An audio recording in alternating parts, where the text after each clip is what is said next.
Civil rights issues during World War I are rather interesting.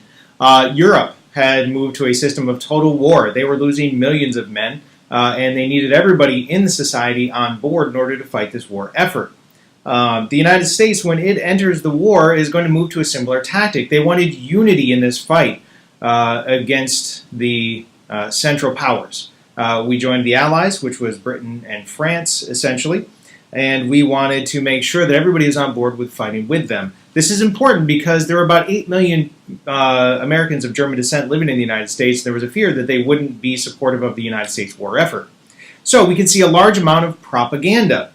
Propaganda obviously is messaging trying to convince you that the other side is inhuman and should be defeated at all costs. We can see that this was used against the Germans. The derogatory statement Hun was used against them, and other ways to dehumanize the Germans so that we would be happy and willing to go fight them. German was no longer allowed to be taught in schools. German music, some of our great composers were no longer allowed to be played. Silly things like German foods were renamed. You couldn't buy sauerkraut, but you could buy victory cabbage. There was no such thing as bratwurst, but there was victory sausage. And there were even lynchings of some Germans if they spoke out against the war, especially Germans that were introducing things like socialism.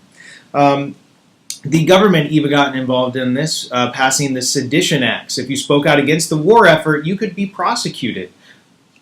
Never mind that First Amendment thing.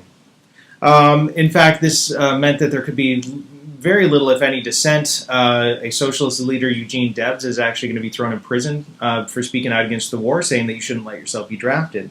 A famous court case known as Schenck versus the United States actually went all the way to the Supreme Court. The Supreme Court sided with the government in a famous decision, saying that if it's for the good of the country, then the government can restrict your free speech rights.